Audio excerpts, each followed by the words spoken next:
ইউনূস যে একটা ফটকাবাজ এটা আমরা আগে থেকে জানতাম। জুলাইকে সমর্থন করাটা এক ধরনের বোকামি হয়েছিল, আমরা প্রতারিত হয়েছিলাম। ক্রেডিট আজকে নিতে চাচ্ছে একটা দল যে আমরাই করেছিলাম, এখন তো সত্য শেখ হাসিনা যেটা বলে গেছিল সেটাই তো সত্য।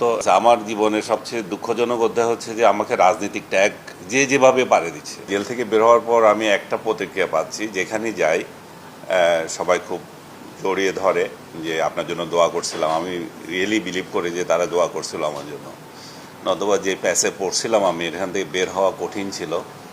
সরকারের রহমত হয়েছে, রহমত হওয়ার ফলে আমি বের হতে পারছি। যে আমার যেটা হয় আর কি, আমি তো আমার মামলা দিয়ে বের হচ্ছি, আর একটা মামলা দেয় নাই, এটা হচ্ছে রহমত। দুটো মামলাই তো রিজেক্ট করছিল, শেষ পর্যায়ে রিজেক্ট করার পরে আবার সরকারের উচ্চ পর্যায়ে যখন যোগাযোগ করা হয়েছে, ওনারা হেল্প করছেন যে না, এভাবে থাকা ওনার এভাবে উচিত না, বের করছে। আমার সবচেয়ে বড় সমস্যা হচ্ছে কেউ আমাকে লাল বাদর বলে, কেউ কালা বাদর বলে, এইভাবেই চলতেছে। আমার জীবনের সবচেয়ে দুঃখজনক অধ্যায় হচ্ছে যে আমাকে রাজনৈতিক ট্যাগ যে যেভাবে পারে দিচ্ছে। এটার কারণও হয়তো হতে পারে, কারণ জুলাইতে যখন আন্দোলন চলছিল তখন এই যে রংপুর ইউনিভার্সিটির ছেলেটা যখন মারা গেল, আবু সাইদ যখন মারা গেল, সেদিন আমি এটার প্রতিবাদ করে লিখেছিলাম।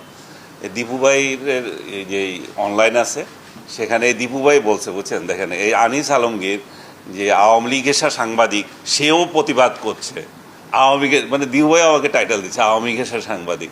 যখন 3 তারিখে যখন হলো শহীদ মিনারে, যখন হচ্ছিল, এর মধ্যে আমি সমালোচনা করছিলাম সরকার যেভাবে কাজ করছে এটা ঠিক হচ্ছে না। বাট আমার হচ্ছে যে বিরোধী দলও ভালো করছে না। বিরোধী দল এমন আমাদের জাতীয় সম্পদগুলো কেন নষ্ট করছে, এর বিরুদ্ধে আমি লিখেছিলাম। সেটাকে আবার এখন এনসিপির পোলাপান এটাতে খুব মজা পায়, এটা শেয়ার করে যে আমি বিরোধী দলকে বলছি যে তারা এমন একজন নেতা তৈরি করতে পারে নাই যেটা শেখ হাসিনাকে মোকাবেলার জন্য। তার মানে আমি শেখ হাসিনাকে হাইলাইট করেছি, এটা তাদের দৃষ্টিভঙ্গি।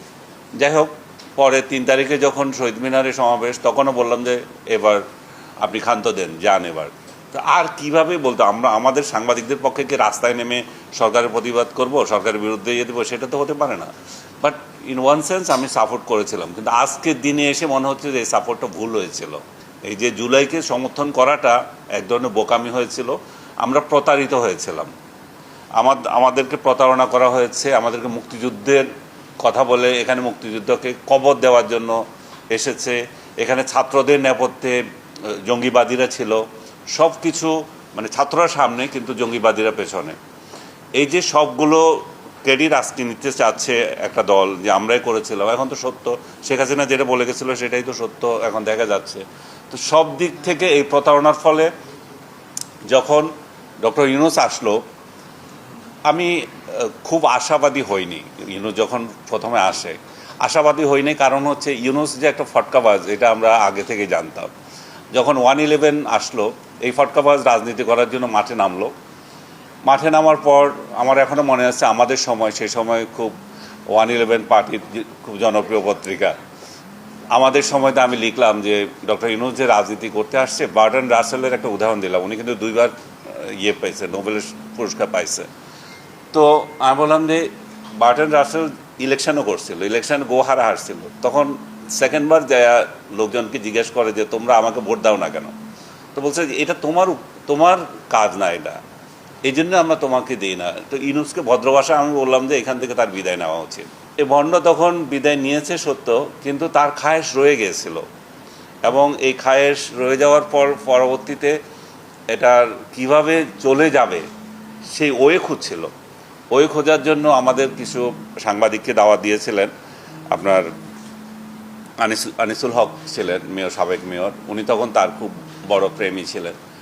তো এই গুলশান ক্লাবে দাওয়াত দিয়েছিল, নেতৃত্বস্থানীয় সাংবাদিক যারা ছিল পরামর্শ দিচ্ছিল কীভাবে বিদায় নেওয়া যায়। আমি পরামর্শ দিয়েছিলাম কিছু লাগবে না, খালি একটা স্টেটমেন্ট দিয়ে চলে যেতে বলেন।